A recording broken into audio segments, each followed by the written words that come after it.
And many people here have said what it smelled like, and y'all just seem to be like, it's safe, it's okay. Well, I respectfully submit that if we are telling you that it's okay, not okay, that maybe you should listen.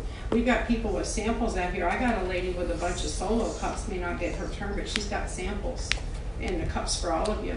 I see one bottle of water. I'm sorry. I see one bottle of water up here on the dais. Does any of you guys at home just drink tap water exclusively? Do you have a filter on your tap? On some. I recommend that you guys look into the subject of PFBA. It's in every beachside home, every 13 beachside schools, and our children are drinking it. It causes cancer. We have the highest rate of cancer beachside. This isn't political. This is sad. So I don't want to cut you off, but we're asking questions. So do you have a question that you'd like to ask? Yes, my question for them is, what can you do to restore our faith in you that you're not going to tell us a mistruth when we ask you what's wrong with the water next time, and you wait 9 days to tell us not to drink it? And we've all been drinking it. We got the bad stomachs. My question is, why did you wait so long, please? And I still haven't gotten a written advisory not to drink that mess. Can't hear you. Can't hear you, sir. I'm sorry. My bad. Yeah. As long as we're going through the testing protocol in regards to DEP and the water is coming back, that is how we deemed our water safe to drink. It's not safe because you haven't got a test back saying it's bad, in my humble opinion. Right now, it's don't drink until we say it is safe. It's don't drink it till we tell you it's not safe. It's simply don't drink it till it is safe. And if you say boil water, that puts that PF stuff in the air. You don't want to boil that water. I think I'm done, but please restore our trust in you. You're the only guy we have for water except for the Culligan man, and I can't afford it. I got 6 kids. Thank you for your time. Thank you.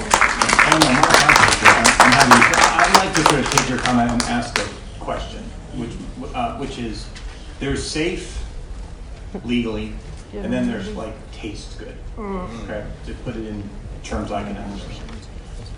What can you do to make safe water that doesn't taste good or smell good taste better and smell better? Because that's part of what you say it's legally safe. It's not going to kill you, whether people agree with that or not. But they still say it smells and all these other problems. Are there things that can be done, even if it's safe, to make it more? Yes. When I started my conversation in regards to, we started getting taste and odor complaints. What we do is we go out and we were adjusting the disinfection levels and increased our flushing operations to help improve those components, to improve the taste and odor component of their water. So, and I want to just give advice. I give this all the time when I speak. It's great when people put their complaints on social media. It's great, get a lot of attention. People push that thumbs up button, they share it, it's really fun. That doesn't mean that people that you actually want to see it ever see it. I probably see 5% of the stuff that people want me to see on social media. So he got 72 calls at his office. There's probably 72,000 posts by different people on social media. If you've got an issue, if you put it on Facebook, your friends may see it. It doesn't mean the people you want to see it. So whether it's this or anything else, call, don't just put it on Facebook. Call their office. I want to get back to, in the time we have left, people being able to drink water. No one up here, well, at least I'll speak for myself, we have big water problems, and they're caused by lots of different things. And they all, whether it's fertilizer, septic tanks, raw sewage spills, biosolids, it's phosphorus and nitrogen, it's going into the water and it's feeding these plants, which is what algae are. We like to eat them. Plans to regulate that and to step in so that we can prevent this, or are you booking this for next year? I'm a state legislator. I can introduce laws, which I have, but we're not in session now. And again, plenty of time to talk about policy. The point that I want to spend the next 27 minutes on is answering people's questions about can they drink the water out of their taps today. There are problems, there's no question. But no one's fought harder against raw sewage spills and septic tanks than I have. But I don't want to talk about that. I want to get back to talking about the drinking water that comes out of people's taps today. There's a much bigger problem. Right, the cause. Right. The cause, right. But we can't. But people need to go home and drink their water tonight or tomorrow or next week. We have to fix that problem right now. No one's answered my question about it. So, okay. Yeah, any questions about the drinking water? Just again, are you working to prevent this from continuing? Absolutely, yes. Thank you. Yes. Yes, Dr. Peter Burrell, American Water Security Project. I've got a question for the Department of Health and for DEP. It's widely known between your agencies that septic tanks are not compatible with good water quality in adjacent surface waters. They provide nitrogen, phosphorus, and pathogens that we know compromise environmental health, but also public health. I have in front of me the Florida Water Management Inventory Survey for Brevard County. I'm looking at the map here adjacent to Lake Washington, and my question is to Department of Health, are you aware in these subdivisions how many homes are actually on septic tanks adjacent to Lake Washington? Yes, we have access to that inventory as well. And I know you run it. Can you tell me the number? I cannot tell you the exact number. Please provide that number to Representative Fine. And the reason Dr. Burrell cares about this is septic tanks are designed to pollute. That is what they do. And the pollution is not bacteria, but they are designed not to pollute nitrogen and phosphorus as the end product. So when you put one of these things next to Lake Washington, what goes into Lake Washington may not be bacteria, may get all that stuff out. But nitrogen and phosphorus were considered sort of safe. You know, they're phosphorus. The reason they become unsafe is the algae like it and eat it up, and the algae is what becomes unsafe. So you put these septic tanks in places like that, you're designing to pollute, and that's, I think, what Dr. Burrell's his point is trying to make. Just to point out also, Brevard County is known since the 1990s that the area west of 95 adjacent to Lake Washington was a hotspot for septic tanks where they really should be placed in. And I put it upon yourself, the DEP, and Brevard County for continuing to support growth in this county. Not on municipal wastewater sewage, but on septic tanks right adjacent to our drinking water source. I think about pigs. Pigs don't drink water where they defecate, and I'm just amazed that you all, as state agencies, will continue to permit, as Representative Fine said, a polluting source of wastewater treatment. And let me correct Representative Fine, not only phosphorus and nitrogen, but the pathogens also make it at the surface water. Yeah, so it's a fair, it is a very Good morning. How many reports have you received about people who are having health problems, especially in the last few weeks since this problem has escalated to beyond anything I've ever experienced personally here in Melbourne? Department of Health review. I know we're reporting bad smells, bad taste. Are people reporting that they're having stomach problems? We heard one speaker today who has, indicated she and her own community have. And are you getting reports of health problems? The Department of Health has not at all. Okay, my final question is, what is stopping you from taking the water from our aquifers and decreasing dramatically the amount of water, since we're using very poor quality water to provide us with drinking water? What is stopping the city of Melbourne from providing us with water from the aquifer the way Palm Bay receives their water and a large part of Cocoa water? That would be for the Melbourne City. What's stopping you from switching your source? Yeah, twofold. One is in regards to our processes are set up in regards to receiving the raw water and processing it. The other part is the way that we're permitted. We're only permitted to take so much water from the lake. We're only permitted to take so much from the groundwater. And because when we do groundwater, there's a concentrate discharge that we have to deal with, and there's a real hefty permit in regards to how we dispose of that. So it's all based on permitting and our capabilities of what we've been designed for in a nutshell. So my wife and I always are on Lake Washington. We're always going down to Upper Sawgrass and visiting. So this past November we were watching, some St. John's Management System people spraying pesticides, right? So then, of course, my first question is that maybe what's been killing the soft shell crabs? And if that isn't it, could it be the saxitoxins in the water? So, anyway, thank you very much. Here's my questions back. And I'll let somebody else go. Do you know that off the top of your head on what the saxitoxin level has been measured to date? 0.11 micrograms per liter. Very, very low. That's, when you say very low, ma'am, you're mistaken, because it says here that 5.7 micrograms per kilogram, or 0.57 milligrams, which is equal to 1/8 of a grain of sand, can kill somebody.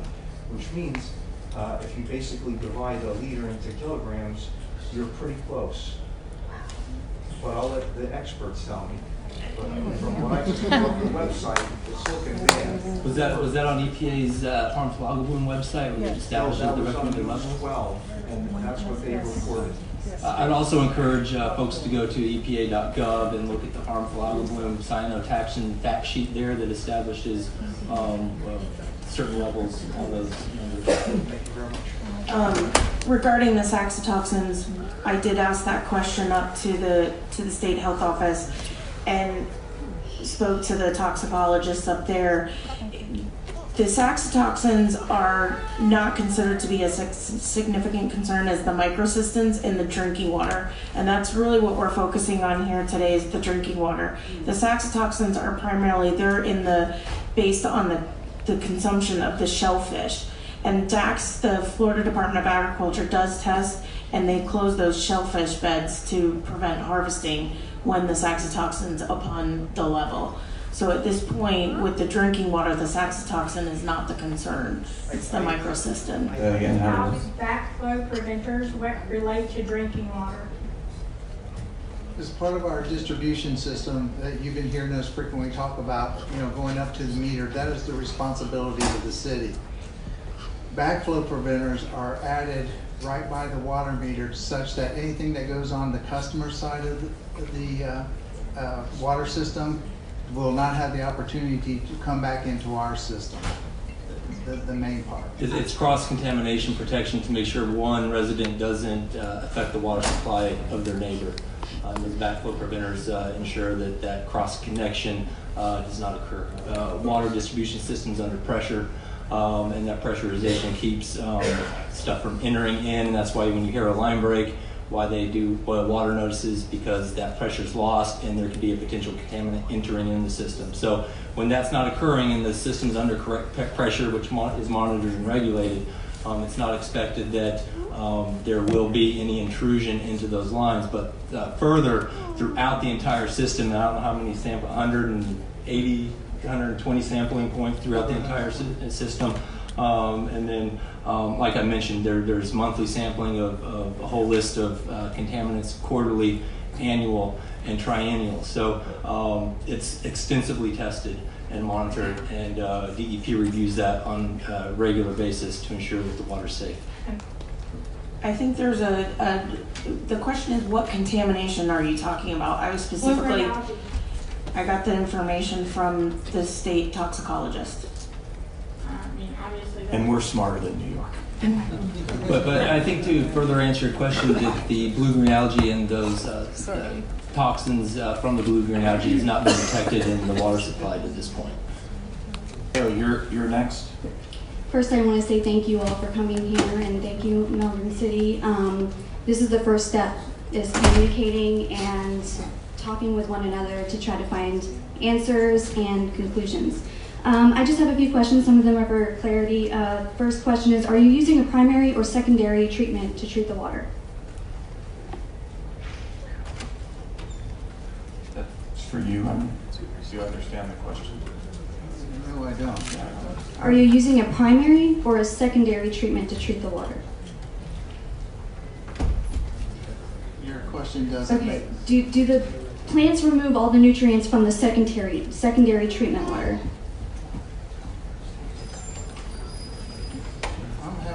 I'm going off of the 1983 State Water Resource Act, and I know that there's a primary and a secondary. If you wouldn't mind, Randy, I do have the superintendent here. And Okay. I think it's an awkward situation because Okay. It's not making sense to me. I don't mind, I just want to, I want everybody's questions answered. Yeah.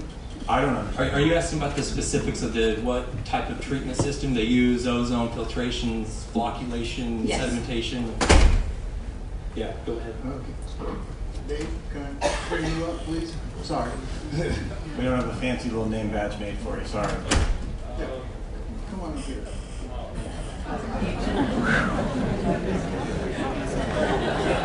That's what I do with my staff in Tallahassee when I don't like the questions. Okay, can I hear your question again, please? Are you using a primary or secondary treatment to treat the water? I'm not really sure how to reply to that because usually primary and secondary treatment is with wastewater. Okay. So, but I can describe exactly what we are doing for treatment if you'd like to hear. Yes, just a brief We'll start with explanation. the surface water since that's what we're talking with. Yeah. Raw water comes from Lake Washington. It's pumped into our process from the lake through a pump station. We adjust the pH at that point because we add a coagulant known as ferric sulfate as our coagulant. Ferric sulfate is a mild acid, so it has a tendency to lower the pH significantly. So we have to add sodium hydroxide to bring the alkalinity and the pH up to actually form coagulation. It goes into a process that is a trademark process known as ActiFlow. It's a ballasted flock system. At that point, we add a sand. It's a very fine graded sand to add as a weighting agent, along with a polymer. It's a positively charged polymer. The iron coagulant is negatively charged. So the two form together into what's called a flock. The flock is then settled at a low velocity into basically a large clarifier. After that point, it's settled water. The turbidity and color from the lake is normally about 200, 300 color units. Turbidity is coming from the lake is usually about a 1.0. We're taking it down at that point to about a 12 color and about a 0.5 turbidity. So we're taking it down to that. It then goes into the ozone.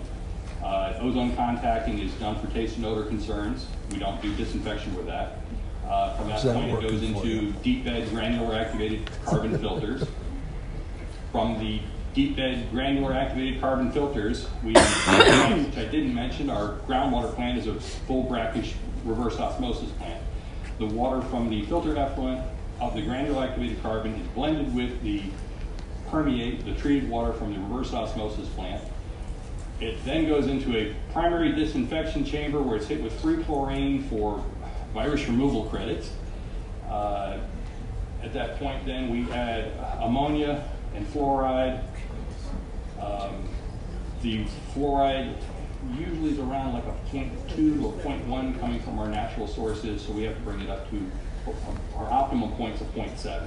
So it's usually about a 0.5 that we're adding, 0.4, 0.5.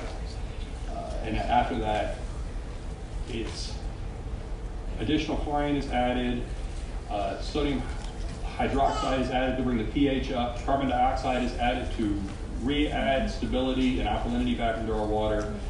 From there, it leads into a baffled ground storage tank because now we have to meet, we met the surface water, we met the groundwater treatment rule for disinfection with the free chlorine. Now we have to meet the surface water treatment rule for Cryptosporidium and Giardia. So it goes into another tank that's baffled where it has to spend a certain amount of time in that. Then it goes into another 4 million gallon tank, and after that point it goes out to the distribution. Okay, so your primary. If you didn't get all that, we did record the meeting. Okay, thank you. Your primary for drinking water is free chlorine, correct? Our primary disinfectant for drinking water is free chlorine. Okay. Where can we find the daily analysis of the chlorine residuals in the water distribution system? Can we view those as the public? Take a look at those daily analysis. The daily analysis Of the is chlorine actually being residuals? submitted to DEP with our monthly reports. Correct. Yes, that comes in with the month. Any report that we get, they indicate the chlorine residual, which you can find at the facility's site on our homepage. And I will plug them. They have a site called Oculus, Okay. which is That's what I'm looking for. Oculus's website. I don't know how you spell it, but you can go in there as the public, and any water system, you can pull up every single thing that's been reported to them, whether it's a correspondence, a laboratory report, full submittals, and our monthly operating reports. Absolutely. So as follow-up to that, Representative Fine, we'll work with our communications office, give the links, the how to use Oculus, what facility ID to search, and you know, transparency is so important to the department. We want to make sure that everyone has that information. It's there for everyone to look at and see. And whatever they give me, I'll put up on my Facebook page, which is probably the primary way most of you found out about this. If you don't, just go to facebook.com/voterandyfine, like it, and that's where we'll have it. This question's for the Department of Health. Does the Department of Health acknowledge a health threat from the exposure to algae? The Department of Health does recognize if there's the toxin levels in the algae, and we're going to be posting up the caution signs. And again, it's, you know, we put out the press release of what activities are okay to do, what activities are not. So if you have a more specific question, I can answer that if you would like. That was good. I had one more question. Do you acknowledge the health threat of the exposure of PFAS chemicals? Yes, I do. I'm very aware of the PFAS chemicals, and at this time, we don't have a concern in the drinking water system for that. Okay, is it true that beachside schools on Melbourne water tested positive for PFBA? They did not test above the, it's not a, we don't have a regulatory standard for PFAS here in the state of Florida. That has not been. Why do other states such as Michigan, New York, California, Minnesota have their own safety limits set? That would be a great question to ask them, or frankly to ask me, but we're not here to talk policy today. Remember, we've got, these guys enforce the laws that we pass, they pass, whether they're good or bad, that's what they do. And so, you know, it's a fair question to ask, but not of these folks whose jobs it is to implement what it is. Okay, I have some paperwork on PFAS I'll give to you. And that's great. I'm not that hard to get a hold of. So if you want to talk to me about policy, I will promise everyone I will have a water bill, as I have had the last 3 sessions in the next session. But we're here to get answers from the experts. I think we're doing a reasonably good job, at least facilitating communication. Can you tell us the areas served by the City of Melbourne drinking water? That's a great question. I can't, but. And I was just gonna say, I can give you my business card if you'd like. Thank you. What other than the City of Melbourne and West Melbourne? Yeah, we got unincorporated areas of Brevard County. I'm just going to try to run down the beaches. Melbourne Beach, Indian Atlantic, Indian Harbor Beach, Satellite Beach. There's Palm Shores, Melbourne Village. West Melbourne. Oh, and West Melbourne is our bulk customer. I mentioned. Does that put you over capacity serving that many people? Pardon me? Does that put you over capacity of serving that many people? No, we are designed for the capacity to serve that many people. And to give you, and I'm not saying it's good or bad, but the city of Cocoa, which is about 20% of the population of the city of Melbourne, I actually think serves more water customers than the city of Melbourne. Of those areas, is it possible for people to still be on well water, or is everyone using city water and sewer? Some of those areas outside the jurisdiction, we have water available, and they may be on well water. Okay. Okay, thank you. I appreciate it. No, thank you. All right, so thank you. Good questions. Thank you.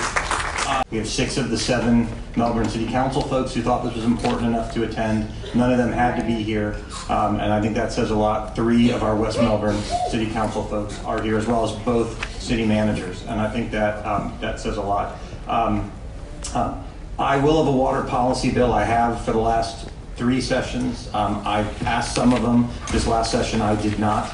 It did not pass, but we will be trying again, and this is helpful to me to do that. The last thing, I'll give my 2 takeaways, what I would do with what I've learned sitting here today. And frankly, I don't know that either of them are legislative, so I'll use a bully pulpit, which I've been known to do, to suggest what I would do if this was a problem I could fix. The first, I think, is a small solution, small issue, where we heard that maybe the information wasn't rolling downhill from Melbourne to West Melbourne to the people who are buying the water directly in West Melbourne. I'm guessing that's a pretty easy problem to get fixed, to make sure that whatever people in Melbourne are hearing hearing directly from the Melbourne water system, the people in West Melbourne who are buying it wholesale get that same information. That's probably just a meeting to solve that. But this is the big suggestion, and it's frankly one that you folks in the first row are going to have to decide. If it were me, I would test every one of those sort of, he said there were 140,